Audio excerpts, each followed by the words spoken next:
Tidak habis-habisnya kami kagum dan kagum kepada Engkau Tuhan. Engkau baik dan sangat sempurna kebaikan-Mu. Layaklah pujian, sembah, serta ketaatan terangkat melalui hidup ini bagi Engkau Tuhan.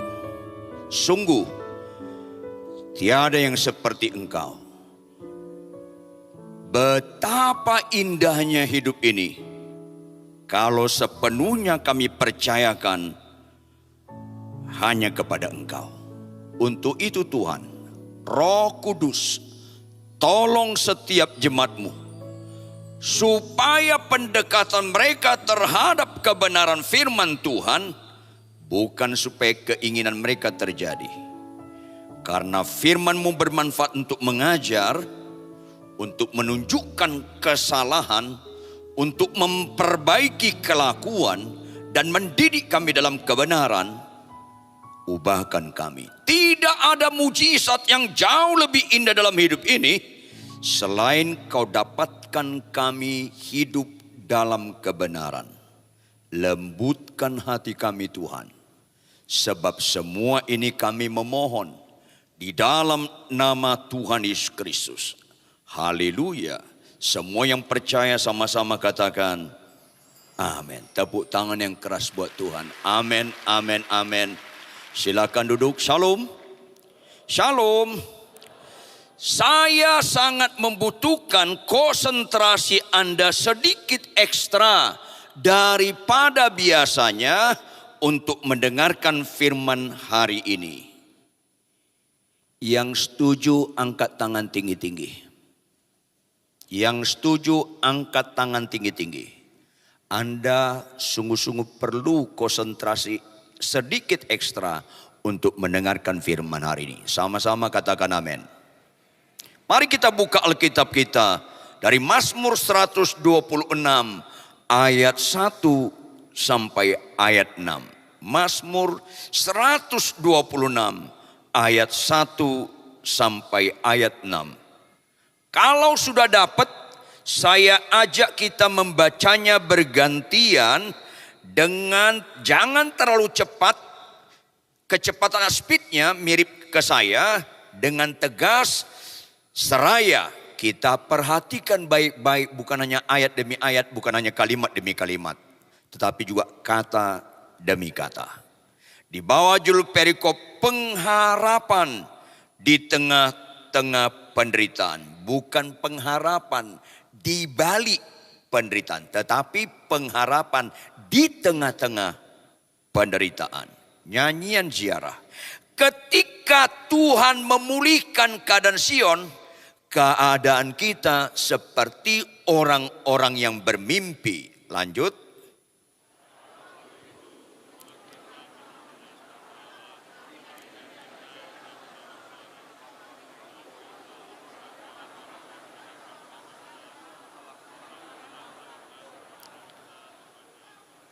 Tuhan telah melakukan perkara besar kepada kita, maka kita bersuka cita.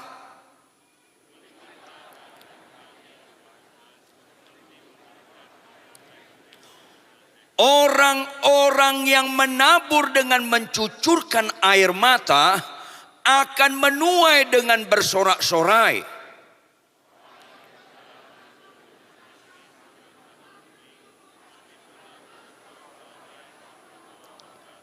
Katakan amin. Katakan amin. Lihat ayat 5 Bapak Ibu Saudara. Lihat ayat 5. Tampilkan ayat 5 operator.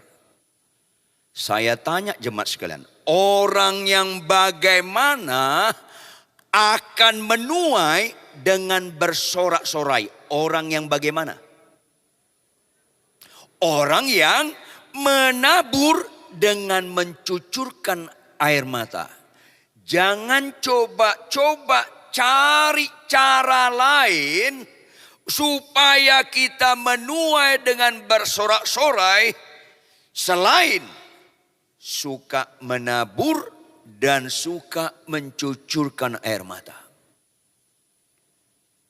Dari aspek keterangan waktu, ini akan menuai. Halo Bapak Ibu jemaat sekalian, kalau akan sudah terjadi atau belum? Belum. Lihat ayat 6. Ayat 6. Tampilkan operator. Pertanyaan berikut. Orang yang bagaimana? Bukan akan. Pasti pulang. Pasti pulang. Dengan sorak-sorai sambil membawa berkas-berkasnya. Orang yang bagaimana? Catat baik-baik. Orang yang berjalan maju dengan menangis dan tetap menabur benih. Kalau kita lihat ayat 5 dan 6, ada perbedaan sedikit tetapi sangat menentukan.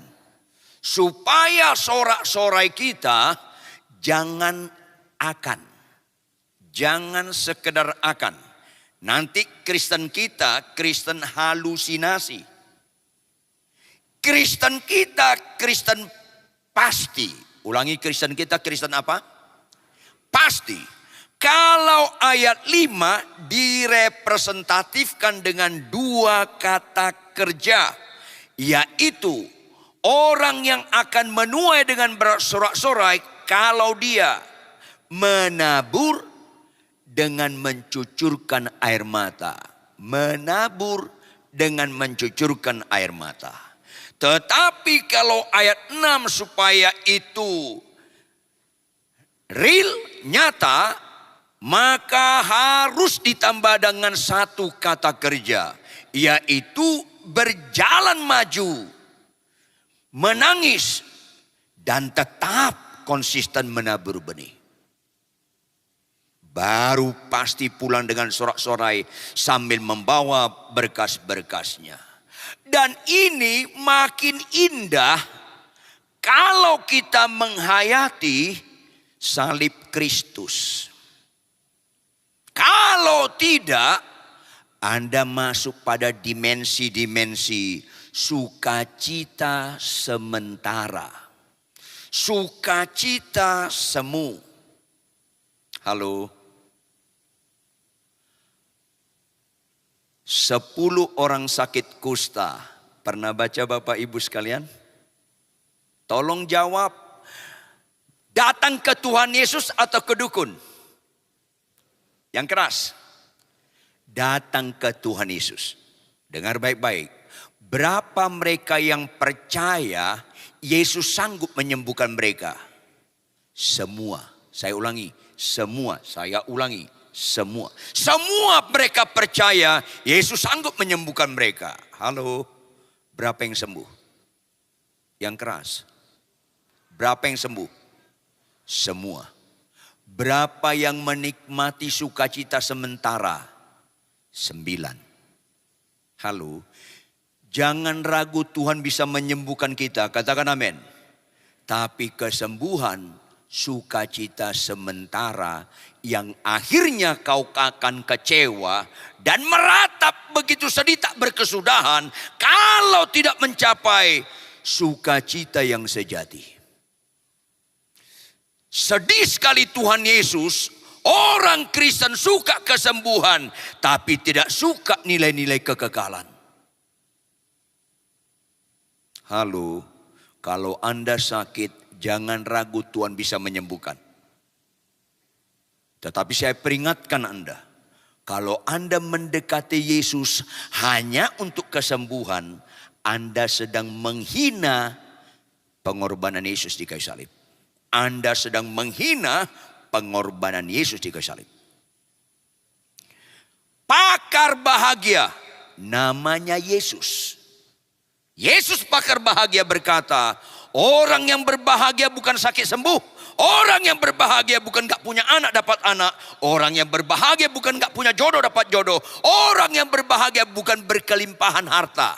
Catat baik-baik. Orang yang berbahagia adalah orang yang mendengarkan firman Tuhan serta memeliharanya. Apa itu memeliharanya?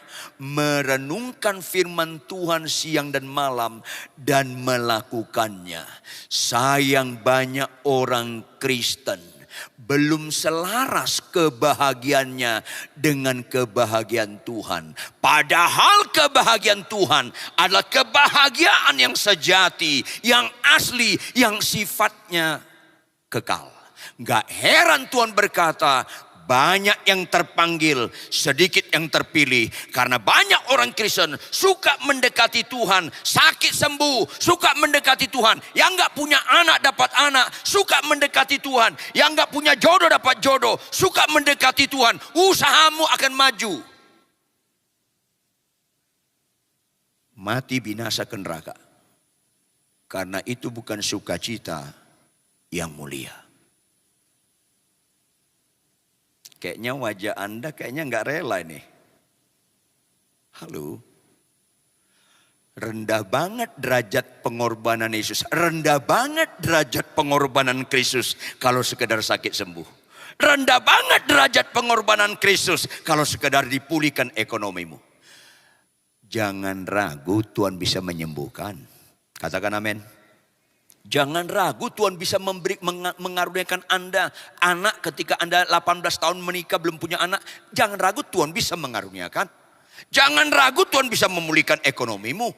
Tetapi bukan itu tujuan utama Yesus mati dan bangkit di kayu salib.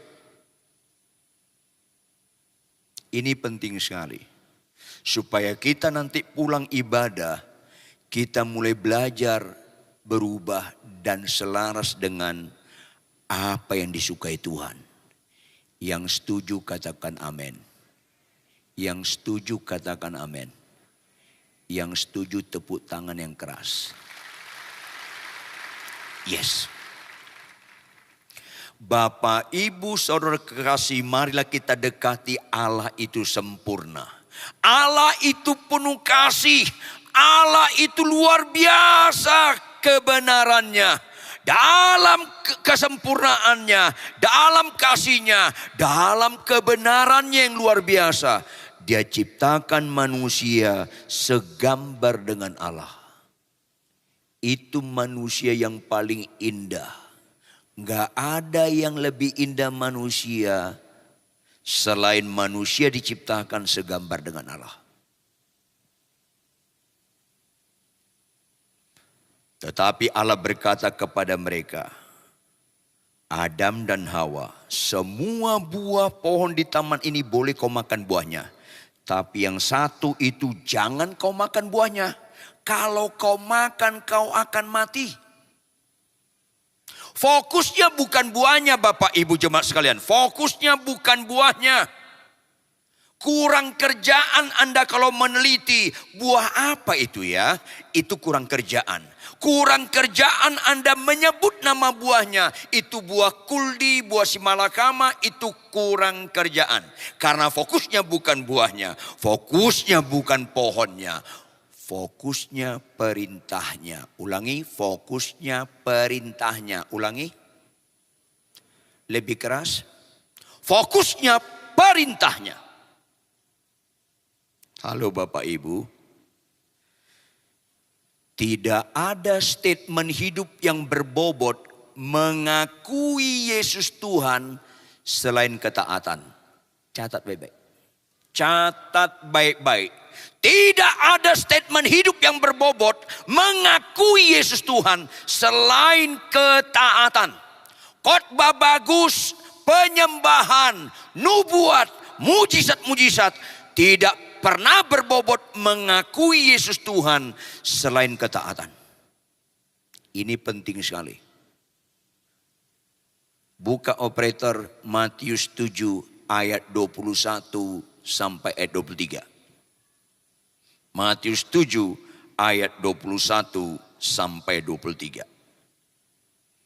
Saya bacakan buat saudara Matius 7 ayat 21 sampai ayat 23. Tampilkan operator. Catat baik-baik. Bukan setiap orang yang berseru kepadaku, Tuhan, Tuhan, akan masuk ke dalam kerajaan surga. Bukan. Entah bentuknya penyembahan, entah bentuknya khotbah, entah bentuknya mujizat nubuat. Bukan setiap orang yang berseru kepadaku Tuhan, Tuhan akan masuk dalam kerajaan. Bukan Bapak Ibu. Gereja memerlukan khotbah yang bagus. Gereja memerlukan nubuat. Gereja memerlukan penyembahan. Gereja memerlukan bahasa roh. Gereja memerlukan mujizat-mujizat. Tetapi bukan itu kesimpulan kekristenan yang sebenarnya. Ayat 21b. Melainkan, lanjut, pelaku firman Bapak Ibu. Pelaku firman Bapak Ibu. Saya ulangi, pelaku firman. Melainkan mereka yang melakukan kehendak Bapakku di surga. Ciri utama Kristen bukan kesembuhan. Ciri utama Kristen bukan penyembahan. Ciri utama Kristen, kita pelaku-pelaku firman. Ini penting sekali. Makanya Allah berkata, Adam dan Hawa, semua buah pohon di taman ini boleh kau makan buahnya, tapi yang satu itu jangan kau makan buahnya, supaya kita taat melakukan perintahnya. Karena iman tanpa perbuatan mati, kesembuhan tanpa perbuatan mati, khotbah-khotbah tanpa perbuatan mati. Ayat 22, tampilkan operator. Pada hari terakhir banyak orang. Kalau banyak orang berarti tidak relatif Bapak Ibu. Benar-benar banyak. Alkitab tidak pernah menyatakan hal-hal yang bohong. Alkitab tidak pernah menyatakan hal-hal yang menakutkan. Tetapi Alkitab menyatakan kebenaran. Pada hari terakhir banyak orang akan berseru kepadaku, Tuhan, Tuhan, bukankah kami bernubuat demi namamu dan mengusir setan demi namamu dan mengadakan banyak mujizat demi namamu juga? Kalau kita bernubuat, puji Tuhan. Kalau kita mengusir setan, puji Tuhan. Kalau kita melakukan banyak mujizat, puji Tuhan. Tetapi kalau kita di rumah, maki-maki istri, ngelawan suami, ngelawan orang tua. Kita di rumah suka malas. Dalam kehidupan kita suka berbohong, buka situs porno. Yang lesbian tetap lesbian, yang homoseks tetap homoseks. Anak-anak muda buka situs porno, melakukan hal-hal yang menjijikkan. Anda mengerikan. Semua nubuat perlu, semua ngusir setan perlu, semua penyembahan perlu. Tetapi kalau tidak direalisasikan pelaku firman dalam kehidupan sehari-hari, semuanya itu bobot ritual. Dan maafkan saya, banyak orang Kristen ritual, tapi bukan Kristen spiritual. Akibatnya ayat 23. Ayat 23. Pada waktu itulah aku akan berterus terang kepada mereka yang bernubuat, mereka yang mengusir setan, mereka yang melakukan banyak mujizat. Aku gak pernah mengenal kamu. Hanyalah daripadaku kamu sekalian pembuat kejahatan. Karena kejahatan yang serius. Kalau Tuhan Yesus sudah berkorban, mati menebus engkau, engkau bukan kepunyaan engkau lagi, tetapi kepunyaan Allah sendiri. Imamat yang raja ini untuk melakukan kehendaknya. Tetapi kita tidak pelaku firman. Kita tidak pelaku firman. Itu kejahatan Bapak Ibu. Khotbah kayak gini kurang populer. Tapi bersyukurlah Anda sebelum meninggal dengar khotbah seperti ini. Supaya kalau tahun depan meninggal agak beres hidup kita. Katakan amin. Gak rela loh. Ini penting sekali. Buka operator. Yohanes 14 ayat 15. Yohanes 14 ayat 15. Sama-sama kita baca Bapak Ibu. Tolong hafal ayat ini sampai mati. Tolong hafal ayat ini sampai mati. Sama-sama baca. 1, 2, ya. Jikalau kamu mengasihi aku. Dengar baik-baik. Dengar baik-baik. Tidak ada kerohanian yang lebih baik selain mengasihi Tuhan. Apakah Anda bisa khotbah atau tidak bisa khotbah? Apakah Anda bisa bernubuat atau tidak bisa bernubuat? Apakah Anda bisa mendoakan orang sakit sembuh atau tidak? Tidak ada kerohanian yang lebih baik selain mengasihi Tuhan. Gak ada. Sama sekali gak ada. Dan caranya cuma satu Bapak Ibu. Caranya cuma satu. Nggak ada alternatif lain. Caranya menuruti segala perintah Tuhan. Taat. Taat. Taat. Jangan gagal fokus. Kristen itu harus taat, harus pelaku firman Tuhan. Itulah namanya sukacita yang sejati, yang bersifat kekal selama-lamanya. Buka operator Filipi 2 ayat 5 sampai 8. Filipi 2 ayat 5 sampai 8. Saya bacakan buat saudara, jemaat sekalian, perhatikan baik-baik ayat ini. Hendaklah kamu dalam hidupmu bersama, apakah engkau suami istri, orang tua dan anak, dengan ipar, dengan menantu, dengan mertua, dengan tetangga, dengan teman gereja, dengan teman kantor, teman kuliah. Hendaklah kamu dalam hidupmu bersama menaruh pikiran dan perasaan yang terdapat juga dalam Kristus Yesus. Ini kerenungan Yesus. Apa itu? Ayat 6. Yang walaupun dalam rupa Allah tidak menganggap kesetaraan dengan Allah itu sebagai milik yang harus dipertahankan. Ayat 7. Melainkan telah mengosongkan dirinya sendiri dan mengambil rupa seorang hamba dan menjadi sama dengan manusia dengan istilah sangkal diri. Orang Kristen harus akrab dengan sangkal diri. Dan ayat 8, pikul salib. Dan dalam keadaan sebagai manusia, ia telah merendahkan dirinya dan taat sampai mati, bahkan sampai mati di kayu salib. Taat Bapak Ibu. Ulangi Bapak Ibu apa? Taat. Ulangi apa Bapak Ibu? Taat. Apa arti Kristen? Arti Kristen pengikut Kristus. Dalam hal apa? Dalam hal ketaatan. Itulah yang Tuhan kehendaki ketika menciptakan Adam dan Hawa, taat. Malanglah nasibmu, sakitmu sembuh, dipulihkan ekonomimu, tapi kau nggak taat baca Alkitab tiap hari. Malanglah nasibmu. Malanglah nasibmu. Kau ikut menyembah, engkau khotbah, banyak mujizat, tetapi kau hianati perkawinanmu. Malanglah nasibmu. Khotbahlah kebenaran walaupun gak disukai. Ini akhir zaman. Taat. Tidak ada kerohanian yang paling mulia selain taat. Karena disitulah kita mengasihi Tuhan. Sebaliknya, yang paling serius dalam hidup ini tidak taat. Itulah namanya dosa. Yang paling serius dalam hidup ini Bapak Ibu, dosa. Ketika Adam dan Hawa tidak taat, diambil buah mereka makan, langsung Allah berkata, keluar dari Taman Eden. Sakit kanker tidak bisa membuat putus hubungan kita dengan Allah. Cacat fisik kaki Anda kecil sebelah tidak bisa membuat putus hubungan dengan Allah. Sampai mati Anda nggak punya mobil, tidak bisa membuat putus hubungan Anda dengan Allah. Tidak taat, putus hubunganmu dengan Allah. Ini penting sekali Bapak Ibu. Yang paling serius dalam hidup ini tidak taat.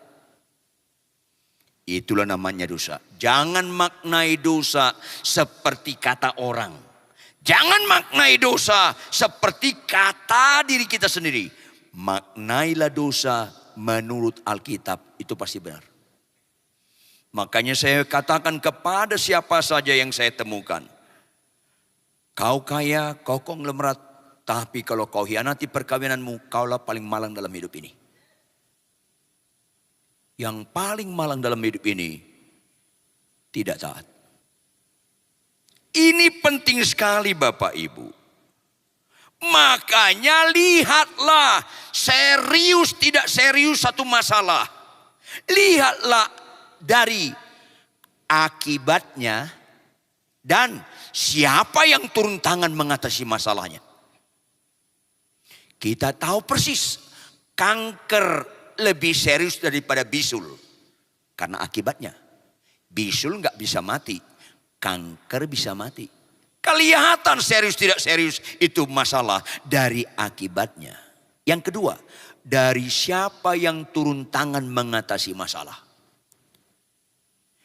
Kalau bisul Anda nggak usah ke dokter pun nggak ada masalah. Tunggu aja itu bisul. Lama-lama bengkak, biru kematangan, meletus, sembuh. Gak usah ke dokter. Kalau kanker, Anda harus datang bukan dokter biasa, harus dokter spesialis. Minimal 2 orang dokter spesialis. Kalau kankernya ada di paru-paru, Anda perlu datang dengan dokter kanker dan dokter spesialis paru-paru. Serius tidak serius satu masalah, lihat daripada akibatnya dan siapa yang turun tangan mengatasi masalah. Halo? Dosa lebih serius. Bukan upah kanker maut, upah dosa maut. Dosa lebih serius dalam hidup ini. Kalau kanker dokter spesialis turun tangan, kalau dosa Tuhan Yesus turun tangan. Yang paling serius dalam hidup ini dosa. Seharusnya orang Kristen menjelaskan kepada orang kiri kanan rumahnya, menjelaskan kepada dunia ini, dosa itu sangat serius. Karena dalam kekristenan mengajarkan tentang joy to the world, kesukaan bagi dunia, yaitu Yesus juru selamat datang ke dunia untuk membebaskan manusia daripada yang paling serius, yaitu dosa. Ketidaktaatan yang paling serius. Seharusnya setiap orang percaya setelah bertobat lahir baru menghayati salib Kristus. Supaya orang gereja gak usah lagi doa puasa supaya sakit sembuh. Kalau orang dunia silahkan. Kalau orang bayi rohani silakan. Tetapi orang gereja nggak usah lagi doa puasa supaya sakit sembuh. Nggak usah lagi doa puasa supaya dapat anak. Doa puasalah supaya taat sampai mati. Itu keren. Itu keren. Doa puasalah supaya kita taat sampai mati, Bapak Ibu. Ini penting sekali.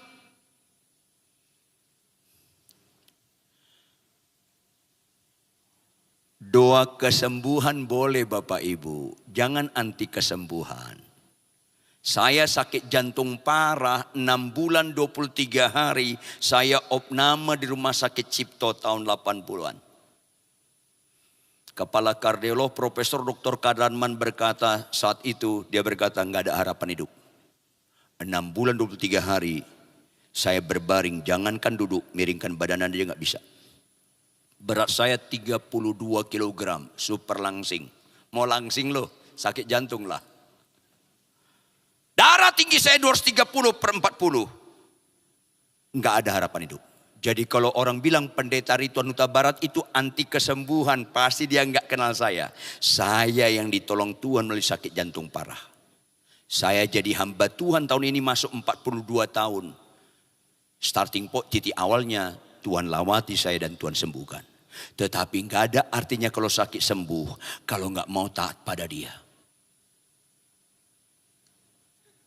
Makanya boleh doa kesembuhan tapi sampai limit tertentu. Limit berikutnya nggak penting doa kesembuhan. Tolong jawab jemaat sekalian, tolong jawab. Anda niat nggak hidup selama-lamanya di bumi? Jawab dong. Niat nggak hidup selama-lamanya di bumi? Enggak kan? Halo, niat nggak masuk surga? Kalau niat masuk surga, niat matilah. Kalau sembuh dulu kapan matinya? Kalau kita naik pesawat ke Singapura, jawab, maunya kita pesawatnya delay atau on time? On time kan? Mana lebih bagus? Singapura atau surga? Surga, kalau nggak percaya Anda matilah nanti malam, lihatlah. Bagus sekali surga itu. Kalau ke Singapura naik pesawat Anda, kalau delay Anda kesel. Kalau delay 2 kali Anda mulai marah. Delay 3 kali Anda ngamuk. Halo, lebih bagus surga daripada Singapura. Jadi kalau kita mau dipanggil ke surga, bilang sama Tuhan, Tuhan kalau kau panggil aku ke surga, tolonglah on time. Jangan delay lah Tuhan. Itu Kristen yang waras. Katakan amin. Tepuk tangan. Yes. April lalu jantung saya kumat. Saya udah lemas, gak ada harapan. Dilarikan ke Singapura. Saya bilang sama Tuhan, Tuhan mungkinlah saat ini saya naik ke surga. Tolonglah Tuhan, kalau memang hari ini saya masuk surga, tolonglah jangan delay Tuhan. Tolonglah on time lah Tuhan. Delay lagi, makanya kita ketemu. Kalau delay itu dari Tuhan, terserah Tuhan. Tapi dari saya, enggak. Karena indah sekali ke surga itu. Oh Yerusalem, kota mulia. Lanjut. Hatiku rindu. Apa kata malaikat? Bohong. Rindu kok takut sekali mati loh. Rindu kok selalu suka doa kesembuhan. Kalau rindu, sukalah doa ketaatan. Yang setuju katakan amin. Yang setuju tepuk tangan yang keras. Yes.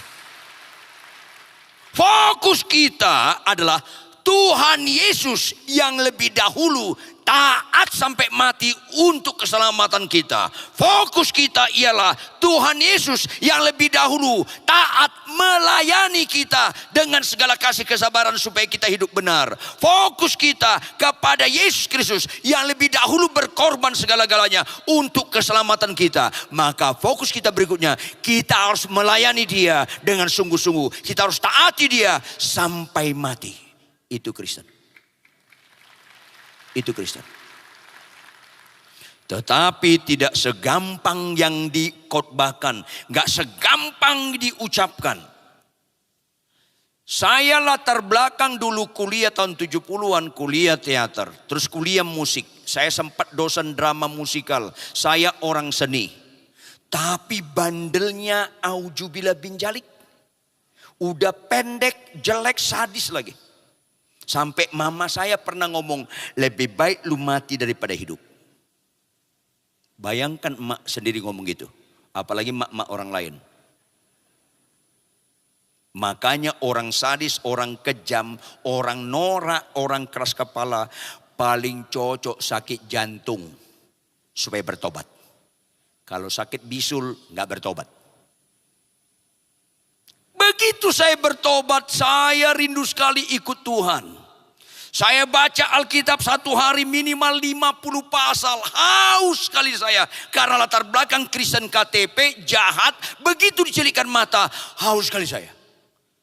Tahun 81 saya diundang KKR. 82 saya undang KKR. 83 saya KKR di mana-mana. Banyak orang bertobat. Banyak orang lawati, orang sakit sembuh dan sebagainya. Saya kira itu saya merasa hamba Tuhan yang luar biasa. Enggak. Bukan di khotbah orang rohani. Bukan banyak pelayanan orang rohani. Pelaku firman atau tidak, itu ukuran rohani. Jangan gagal fokus. Pelaku firman atau tidak, itu ukuran rohani. Jangan gagal fokus. Tahun 84 ketahuan aslinya saya. Saya mau pelayanan, mau buru-buru. Saya lihat di kejauhan lampu hijau. Saya kejar supaya jangan keburu merah. Karena saya buru-buru, takut sekali saya terlambat. Begitu dekat lampu kuning, saya nggak bisa rem. Langsung saya terobos. Tiba-tiba terjadi mujizat hanya di Indonesia. Di negara lain gak pernah terjadi mujizat seperti ini. Apa itu? Dari pohon keluar polisi. Itu mujizat di negara kita. Itulah Indonesia. Saya dihadang, saya rem begitu keras sampai ngebuang bodi mobilnya. Karena saya sudah cepat sekali. Langsung saya udah mau marah. Apa nih orang? Diketok kaca saya, tahu salahnya Pak? Enggak. Bapak jangan bohongin aparat, tahu salahnya? Enggak. Bapak melanggar lampu merah. Enggak, saya tahu tadi lihat tadi lampu kuning. Enggak, Bapak sekarang turun lihat ke sana. Jengkel saya. Kalau saya turun lihat ke sana, enggak mungkin lampu kuning nunggu saya supaya dilihat. Udah ganti lampu merah dong. Langsung saya kenceng, saya lihat ke depan udah keras sekali saya. Dalam hati saya kurang ajar di polisi. Tiba-tiba temannya datang, pegang leher saya. Bapak jangan lawan aparat. Saya keluar, saya pukul pintu mobil kepada polisi. Saya tonjok polisinya, saya ke pinggir jalan. Saya cari ada cabang bekas pohon pinggir jalan dipotong, saya ambil. Saya pukuli, saya masuk sel lagi. Hamba Tuhan KKR masuk sel lagi. Saya nangis. Tuhan, tahun 81 aku gak pernah mukul lagi. 82 gak pernah mukul, 83 gak pernah mukul. Kenapa 84 saya mukul lagi Tuhan? Ampuni saya Tuhan. Apa kata Tuhan? Rituan. 81 kau gak mukul, 82 kau gak mukul, 83 kau gak mukul. Bukan karena kau sudah bertobat. Karena belum ada kesempatan. Aduh Tuhan ampuni saya. Makanya salah satu mujizat yang istimewa dalam Alkitab. Yusuf kerja di rumah Potifar. Rumahnya sangat sepi. Datang istri Potifar mengajak Yusuf berzina. Ada nggak kesempatan Yusuf berzina? Ada. Apa yang lakukan Yusuf? Dia tinggalkan. Itu rohani. Sementara banyak orang Kristen nggak ada kesempatan untuk berzina. Dia ciptakan kesempatan. Halo. Kalau ada orangnya di sini tolong Anda bertobat. Bukan kebetulan Anda ada di ruangan ini karena Tuhan sangat sayang kepada Anda. Banyak orang tidak korupsi bukan karena sudah bertobat, karena belum ada kesempatan. Banyak orang gak mukul orang lain bukan karena sudah bertobat, karena penakut atau karena gak ada kesempatan. Baiklah kita Bapak Ibu, biarpun ada kesempatan berzina, biarpun ada kesempatan menggelapkan pajak, dijamin gak ketahuan, tetap kita gak lakukan. Karena kita menghormati pengorbanan Kristus yang sangat agung dan mulia. Tepuk tangan yang keras. Yes. Katakan tidak kepada dosa. Tetapi itu tidak semudah itu. Mari kita kembali kepada pembacaan kita. Mazmur 126 ayat 1 sampai 6. Mazmur 126 ayat 1 sampai 6 dibagi dua. Ayat 1 sampai 3 dan ayat 4 sampai 6. Bagian pertama dari kronologis waktu justru bagian pertama ayat 4 dan 6. Karena si pemazmur sedang bernostalgia. Betapa indahnya pertolongan Tuhan ketika kita mengalami kesulitan yang berat. Makanya ketika ayat 4, tampilkan ayat 4 operator.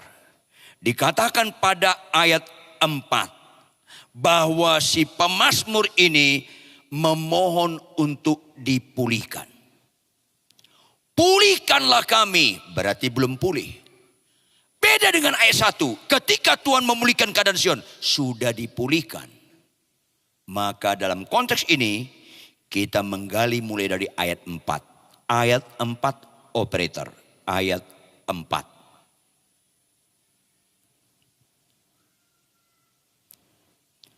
Pulihkanlah keadaan kami ya Tuhan seperti memulihkan batang air kering di tanah Negeb. Di daerah tanah Negeb ada sungai, batang air itu sungai.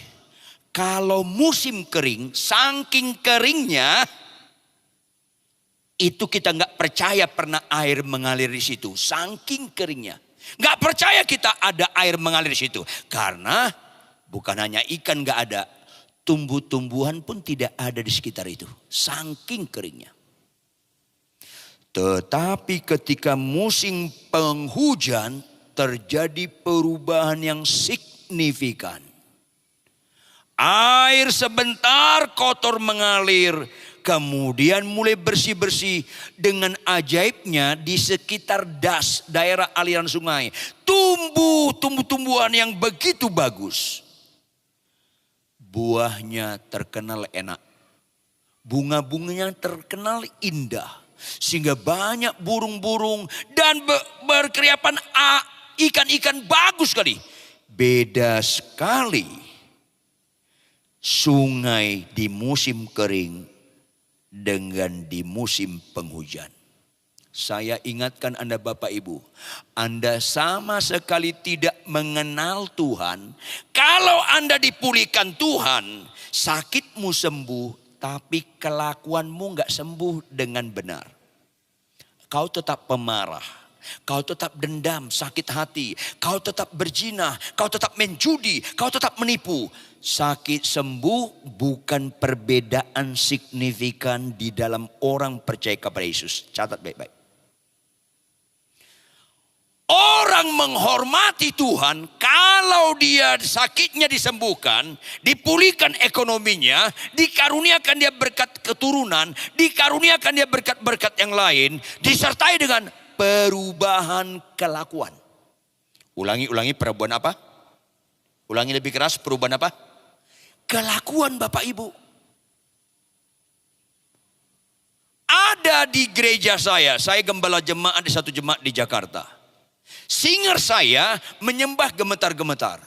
Tuhan, ku mau menyenangkanmu. Gemetar-gemetar menyembah. Tapi dia pulang naik motor lawan arah, orang lain gemetar sama dia.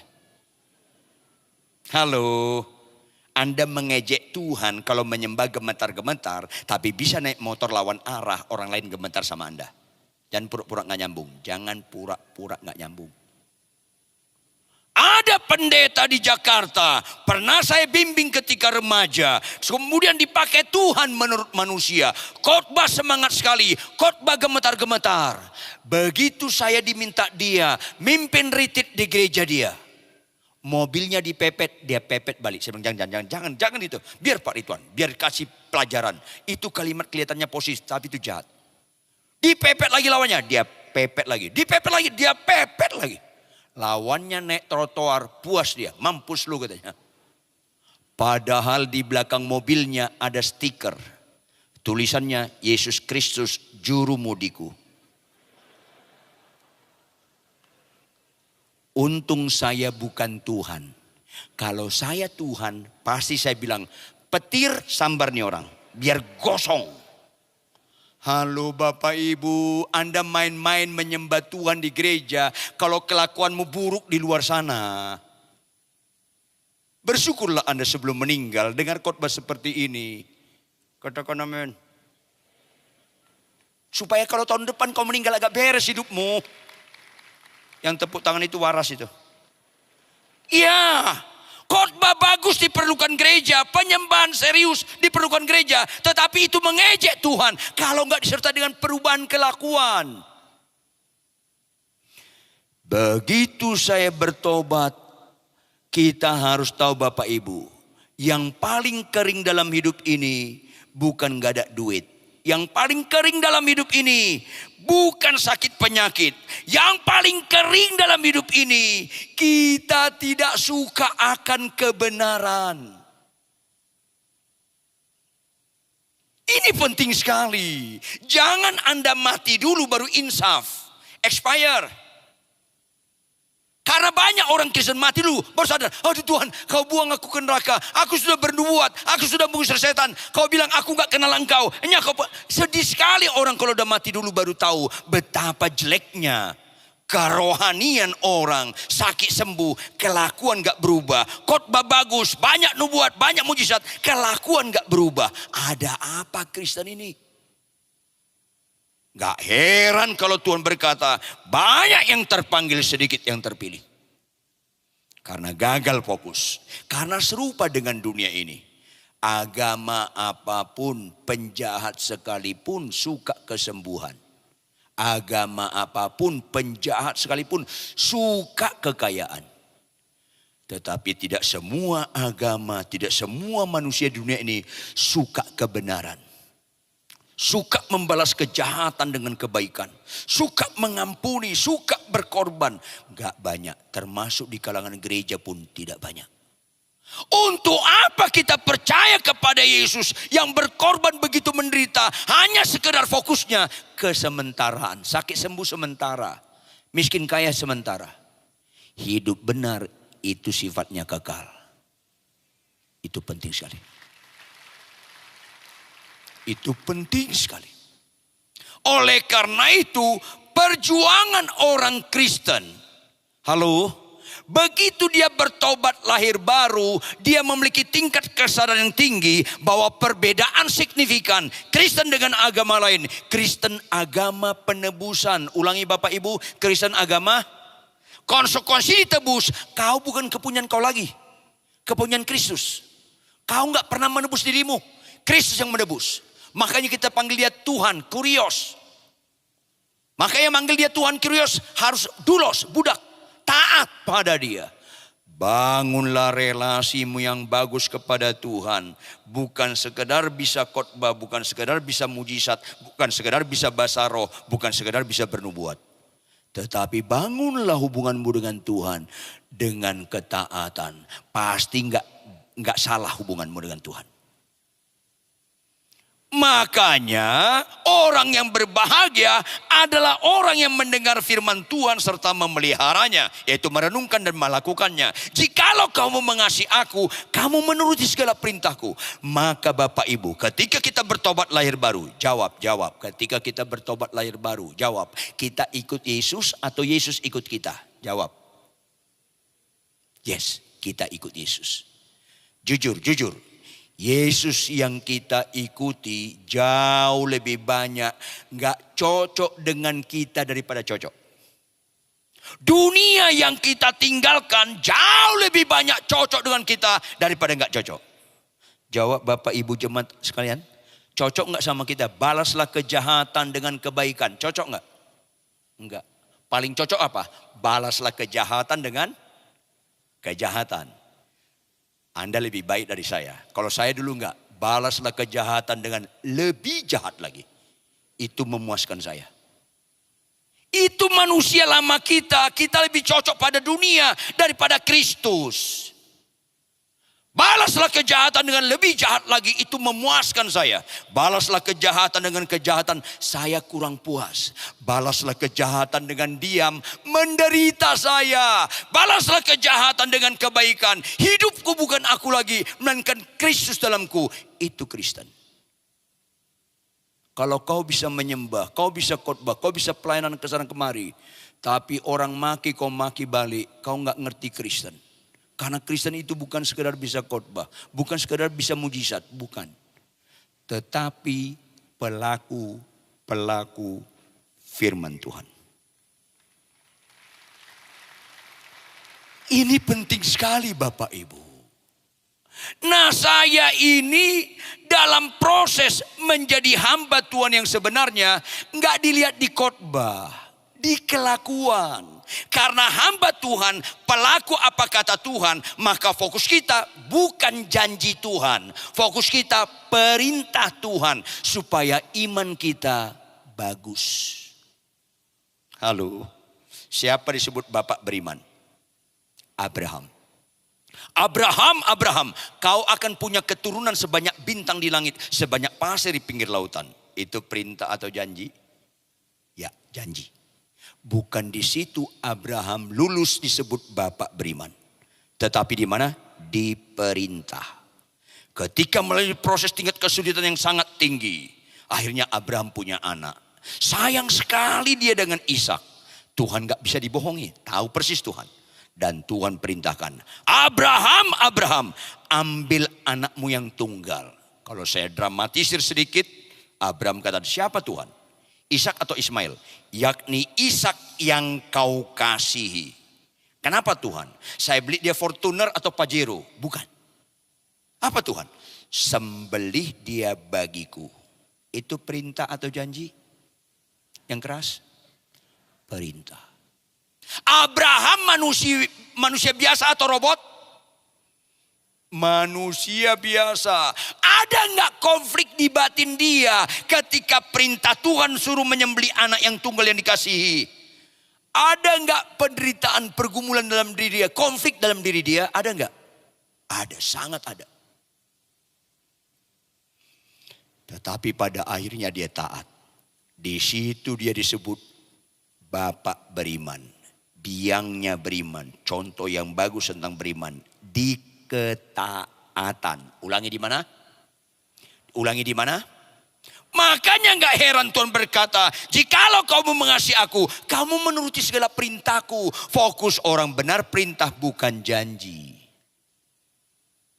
Begitu fokus kita kepada janji Tuhan, itu bicara kesukaan kita. Begitu kita fokus kepada perintah Tuhan, itu kesukaan Tuhan. Maka orang Kristen yang sudah ditebus oleh Tuhan melalui pengorbanannya yang mulia, fokusnya menyenangkan Tuhan. Saya punya supir, begitu diantar saya khotbah di Departemen Keuangan, saya bilang sama dia, Mas, sebelum kau duduk ambil kemoceng, kebaskan debu luar di mobil ini. Paling kuat 10 menit 15 menit, kebaskan debunya. Itu perintah.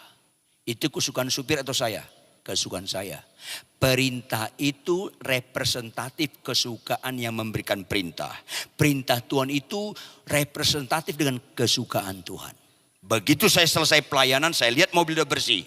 Nah gitu, kalau kau lakukan ini sepanjang tahun ini dengan konsisten, tahun depan gajimu naik 2 kali lipat. Itu perintah atau janji? Janji. Itu kesukaan saya atau kesukaan supir? Kesukaan supir. Gagallah kekristenan Anda kalau Anda fokusnya pada janji Tuhan, bukan perintah Tuhan. Malah ada saya dengar orang khotbah, saya klaim janji Tuhan, saya klaim janji Tuhan. Saya bilang sakit nih orang. Kapan kau bayar premi? Kok bisa mengklaim loh? Halo, hati-hati dengar khotbah kalau nggak sesuai dengan Alkitab ya. Fokus kita perintah Tuhan. Begitu kita taat ada penderitaan. Begitu kita taat ada penderitaan. Tetapi ayat 5 katakan, orang-orang yang menabur dengan mencucurkan air mata akan menuai dengan bersorak-sorai. Capek tidak capek, ngantuk nggak ngantuk, sehat kurang sehat, konflik tidak konflik dalam rumah tangga, tetap bangun pagi baca Alkitab.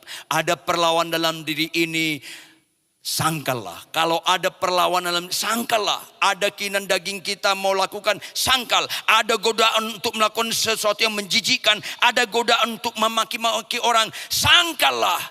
Di situ kita terjadi ayat 5. Sangkal diri. Orang yang menabur dengan mencucurkan air mata akan menuai dengan bersorak-sorai. Bapak Ibu, nggak banyak orang tegas terhadap dirinya untuk menjadi pelaku firman. Padahal Daud mengingatkan supaya kita konsisten mengkhotbahi diri kita lebih dahulu daripada mengkhotbahi orang lain. Apa itu? Hai jiwaku pujilah Tuhan. Hai jiwaku pujilah Tuhan. Hai jiwaku muliakan namanya. Artinya taat, taat, dan taat. Sangkal diri. Anda tidak akan pernah menjadi pelaku firman Tuhan yang benar kalau Anda dan saya, Bapak Ibu, anak-anak muda, gak terlatih sangkal diri. Ini penting. Yang kedua, kita taat di tengah-tengah kejadian yang tidak enak, di tengah-tengah lingkungan yang menentang kita untuk taat, di tengah-tengah pasangan kita yang punya kekurangan dalam hal kelakuan. Maka Bapak Ibu, ayat 6 ini mulai dilakukan dalam perkawinan. Catat baik-baik, mulai dilakukan dalam perkawinan. Karena pelaku firman dimulai dalam perkawinan, itu rohani yang bagus sekali. Makanya lembaga pertama Tuhan ciptakan di bumi bukan lembaga DPR, MPR, bukan KPK, tapi lembaga perkawinan. Bukan Adam dan Tejo, bukan. Adam dan Hawa, bukan Hawa dan Rita. Adam dan Hawa. Artinya kita punya tingkat kesulitan yang tinggi menjadi pelaku firman Tuhan di perkawinan.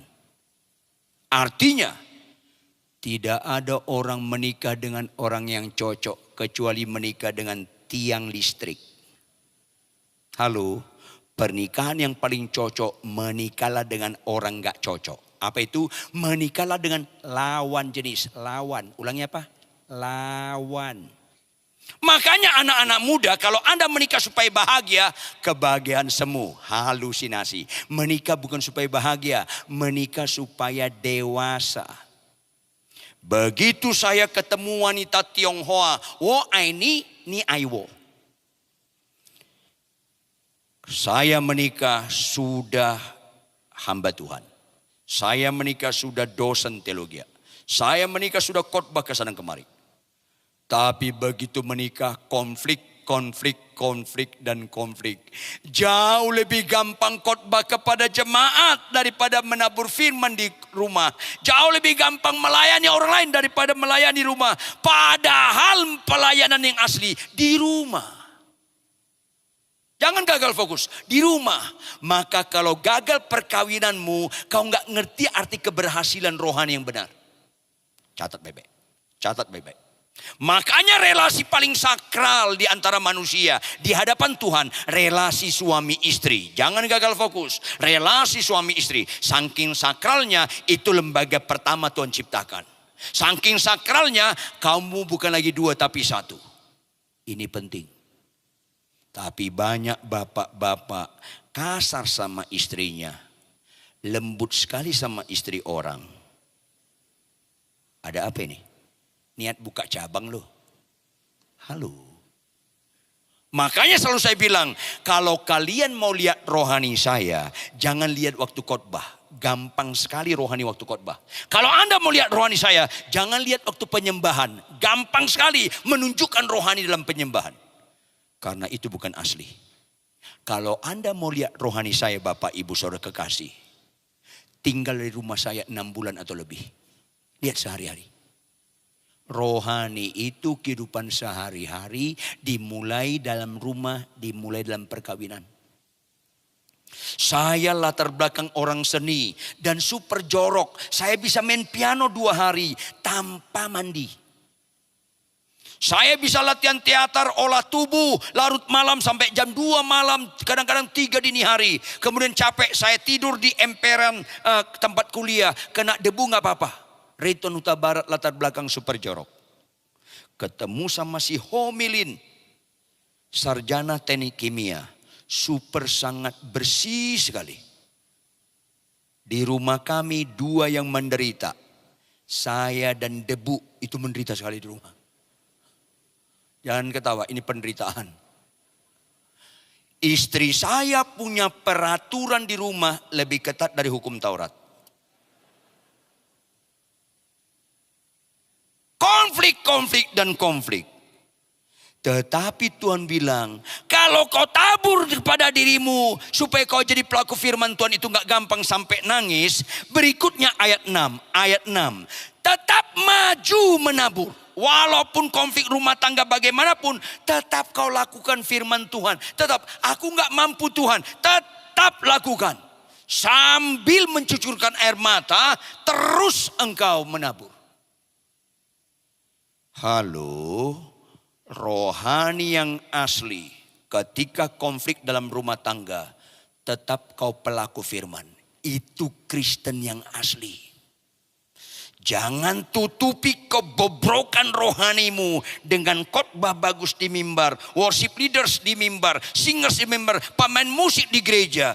Tapi di rumah kau suka saling maki-memaki. Kau gak ngerti tujuan Kristus menebus engkau. Catat baik-baik. Rohani yang asli, lihat dalam perkawinan. Balas kejahatan dengan kebaikan, lihat di perkawinan. Ini penting sekali. Dan itu tidak semudah dikhotbahkan.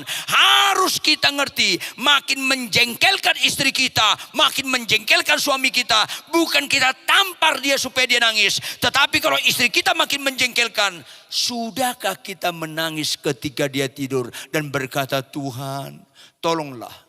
Aku tahu istriku menderita kalau menerapkan firman Tuhan di tengah-tengah kesulitan. Sebagaimana aku juga alami. Sudahkah kita menangisi keburukan, kekurangan karakter pasangan? Bukan dia yang nangis, kita yang nangis. Itu Kristen yang lemah lembut, yang tulus dan benar. Gak ada amin kalau khotbah gini. Gak ada amin. Tepuk tangan berikutnya itu latah, gak spontan.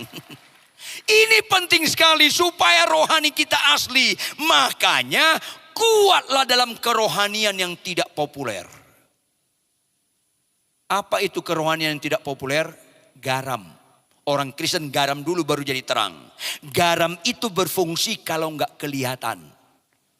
Kalau kau lemah lembut, kau sabar sama istrimu. Kalau kau tunduk pada suamimu, itu nggak kelihatan jemaat. Itu rohani yang asli. Sebelum kelihatan di gereja, sebelum kelihatan di mimbar, bagus dulu kau dalam rumah tangga. Halo? Bahaya sekali kita. Bagus khotbah, nggak bagus di rumah. Bagus khotbah, dipuji jemaat. Pak Ridwan bagus sekali khotbahnya. Bapak itu luar biasa. Terus kita nikmati. Makin bagus kita membohongi diri kita kalau begitu. Yang paling ngeri, kita merasa rohani yang bukan rohani di mata Tuhan. Padahal rohani di mata Tuhan mulai di rumah. Saya ulangi, mulai di rumah. Itu ada penderitaan yang sangat tidak mudah. Tetapi kita maju terus. Apapun maju terus. Makanya ada nyanyian. Ku tak akan menyerah pada apapun juga. Jangan pernah menyerah. Orang Kristen yang benar harus lebih tahan banting daripada setan. Di gereja saya di Jakarta, sebelum ibadah, 30 menit sebelum ibadah, kami berdoa. Salah satu pokok doanya, iblis, roh jahat, roh kegelapan tidak boleh ambil bagian dalam ibadah. Kami ikat, kami isir, keluar dia. Ibadah kami bagus. Minggu depan datang lagi dia. Maka kami berdoa setiap kali kami ibadah. Iblis, roh jahat, roh kegelapan tidak keluar dia. Minggu depan datang lagi dia. Lain dengan jemaat. Kalau jemaat bilang, Pak, bu, jangan ibadah sini, keluar. Minggu depan datang lagi nggak dia? Enggak. Saya takut setan lebih cocok dari Anda. Setan lebih cocok dari Anda menyanyikan lagu Ku tak akan menyerah. Lebih cocok setan. Artinya Bapak Ibu, kita harus tetap maju menjadi pelaku firman Tuhan. Bagaimanapun keburukan kelakuan istri, bagaimanapun keburukan kelakuan suami, tetap maju melakukan firman Tuhan. Hai suami, kasihlah istrimu. Bapak Ibu catat baik-baik. Hai suami, kasihlah istrimu. Suami mengasihi istri nggak ada kaitannya dengan kelakuan istri. Sama sekali nggak ada. Suami mengasihi istri karena dia mengenal Tuhan yang menebus dia dan dia mengabdi kepada Tuhan. Itu firman Tuhan. Hai istri, tunduklah pada suamimu. Istri tunduk pada suami nggak ada kaitannya dengan kelakuan suami. Istri tunduk pada suami karena kaitannya kau mengaku Yesus Tuhanmu, penebusmu, dan kau belajar mengabdi dan mengasihi dia. Stop Anda mengasihi istri tergantung kelakuan istrimu. Stop Anda tunduk pada suami tergantung kelakuan suamimu. Stop engkau mengampuni orang lain tergantung dia minta ampun atau enggak. Tidak. Kita mengasihi istri karena kita beribadah kepada Tuhan. Suami mengasihi istri tetap konsisten apapun yang terjadi. Istri tunduk pada suami enggak ada kaitannya dengan kelakuan suami. Istri tunduk pada suami karena dia beribadah kepada Tuhan. Itu Kristen yang benar sehingga kita tidak pernah tergantung pada situasi dan kondisi. Tepuk tangan yang keras. Bagian penutup. Ada ibu-ibu dari orang gak percaya. Dia menikah dengan seorang tentara orang Kristen. Dia punya konsep Kristen itu baik-baik. Tetapi begitu menikah, belum sampai 2 bulan menikah, dia suka dipukul oleh suaminya. Menderita dia. Suka dipukul. Menderita sekali dia. Rasanya dia kecewa menikah sama orang Kristen. Dipukul, sakit sekali. Singkat cerita, dia pernah dipukul dengan balok, tulang pahanya, pangkal pahanya hancur. Akibatnya ketika dirawat, dia panjang sebelah, kanannya jadi pendek, pincang dia. Gara-gara menikah sama orang Kristen. Akhirnya dia nggak tahan, dia ketemu pendeta. Pak pendeta, saya mau cerai. Oh kenapa ibu? Saya menderita sampai kakiku cacat begini dilakukan oleh suamiku yang Kristen. Saya kira Kristen itu baik. Bu, orang Kristen gak boleh cerai. Apa yang dipertemukan oleh Allah tidak boleh cerai. Wah, berat sekali. Ya, tetapi Yesus kalau kau kenal, dia akan memberikan kemampuanmu ekstra lebih luar biasa.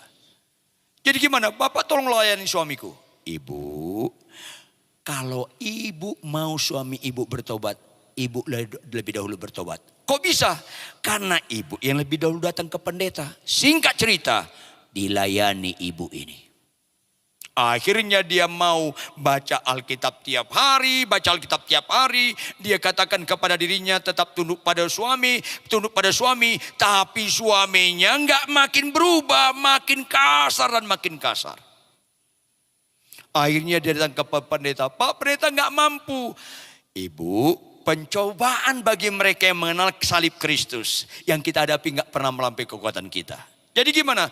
Tetap setia. Waduh, asal dipukul suaminya, dia mulai nyanyi. Bahwa apa yang dialaminya itu tidak ada apa-apanya dibandingkan salib Kristus. Tiap langkahku diatur. Asal dipukul dia kadang-kadang sakit sekali, dia tetap nyanyi. Dan tangan dia tetap nyanyi. Singkat cerita, suaminya diutus ke timur-timur. Ditangkap oleh Fretilin. Digebukin bapak ini. Dimasukin ke penjara, diinjak-injak. Baru suaminya tahu betapa menderita istrinya. Saking sering dia ngebuk istrinya dan istrinya selalu nyanyi. Dia hafal lagu istrinya. Ketika digebuki oleh Fretilin, dia nyanyi. Tiap langkahku. Dia asal digebukin, dia nyanyi. Singkat cerita lagi, Fretilin sadar ini lagu Kristen. Orang Fretilin rata-rata Katolik. Dia tanya, apakah engkau Kristen? Ya. Loh, kau percaya sama Yesus Kristus? Ya. Loh, kita percaya sama Yesus kok gebuk-gebukan? Singkat cerita, dia dilepaskan. Bapak ini bukannya senang. Nangis dia. Ketika dia sampai kepada penginapan dia nangis. Tuhan, aku yang gebukin istriku. Istriku sampai habis saya gebukin. Kakinya cacat. Tapi lagu istriku yang membebaskan aku dari Fretilin. Tuhan ampunilah. Bertobat dia. Istrinya nggak tahu suaminya sudah bertobat. Kemudian suaminya minta izin sama komandannya. Mau dia pulang minta maaf. Dia ceritakan permasalahannya. Komandannya bilang, boleh. 2 minggu kamu boleh pulang. Ketika dikasih izin, ditulis surat. Ma, aku pulang. Jemput aku di Halim Perdana Kesuma. Saat itu pesawat mereka akan mendarat di Halim. Istrinya bilang sama Tuhan, Tuhan, suamiku minta dijemput. Tolong Tuhan, kalau aku digebukin jangan di bandara, di rumah lah ya Tuhan ya. Di rumah lah Tuhan ya. Karena dia gak tahu ada perubahan suaminya. Begitu dia di Halim selalu dia berdoa, Tuhan jauhkanlah aku dari pencobaan. Aku siap kok gak digebukin. Tapi jangan di bandara itu Tuhan. Di rumah lah, di rumah. Lain suaminya. Suaminya ketika pesawatnya mau mendarat, dia gelisah sekali mau minta ampun kepada istrinya. Begitu pesawat mendarat, pintu pesawat dibuka, giliran dia keluar, dia cari istrinya. Rasanya dia mau hancur hati. Begitu dia cari istrinya, istrinya lihat, makin takut dia. Oh kok makin ganas suamiku Tuhan, aduh Tuhan, makin ganas suami. Takut sekali dia. Bisa ngerti, karena dia belasan tahun digebukin suaminya. Begitu suaminya lihat istrinya, suaminya lari, makin takut istrinya. Tuhan tolong Tuhan, tolong. Begitu dekat.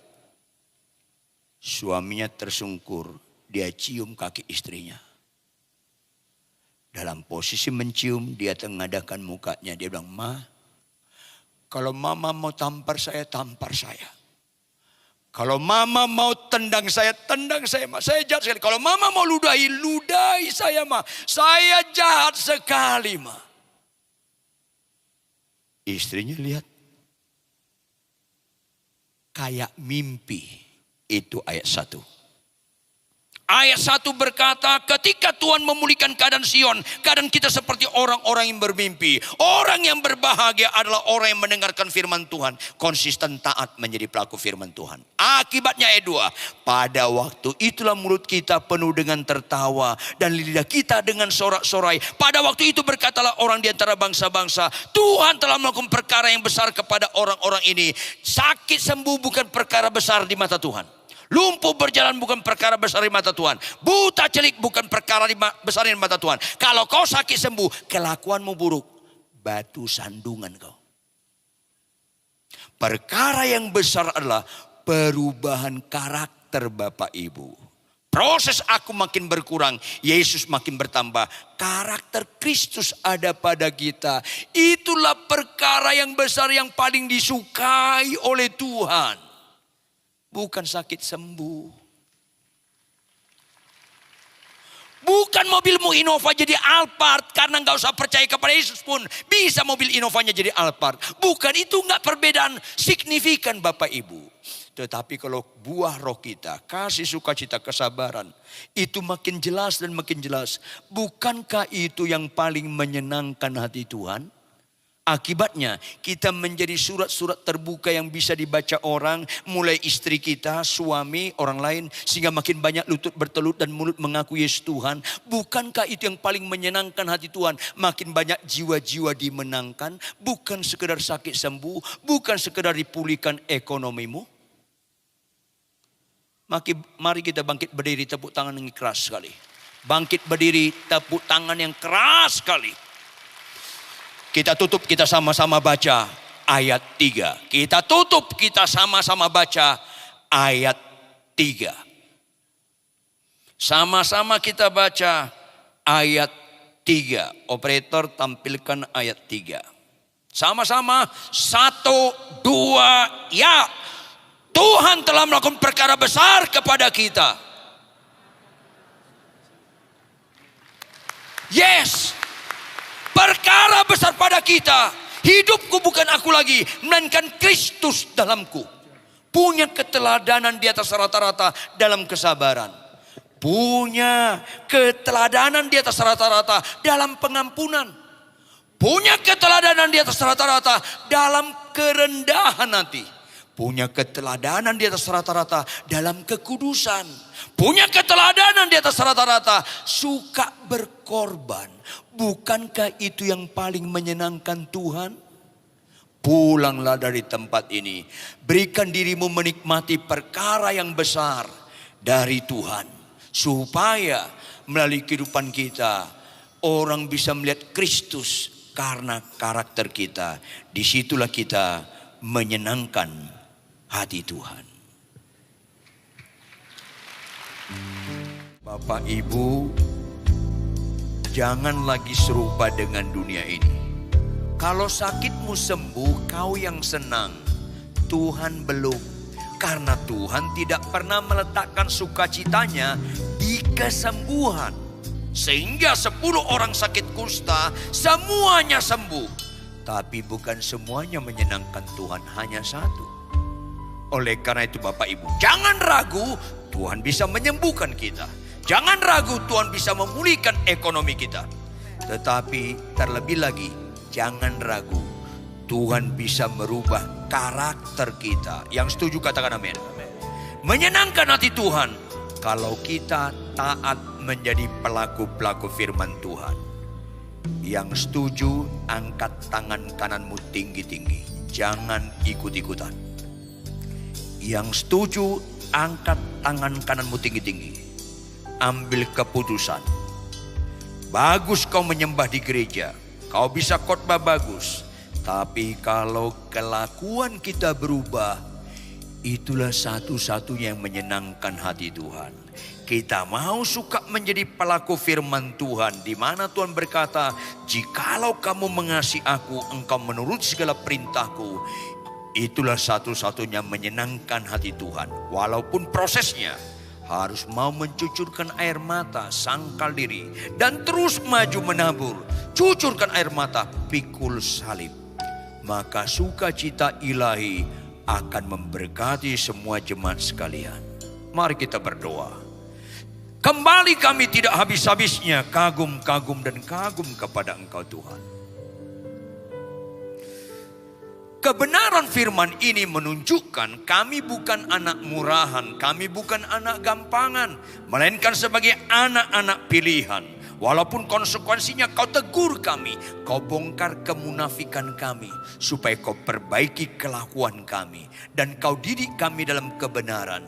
Tidak ada kehidupan yang menyenangkan hati Tuhan, selain kau dapatkan kami hidup dalam kebenaran. Tidak ada kau dapatkan hidup kami dalam kebenaran, selain kami taat dan taat melakukan firman Tuhan.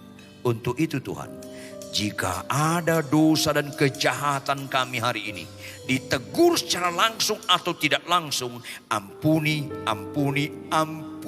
kami Tuhan.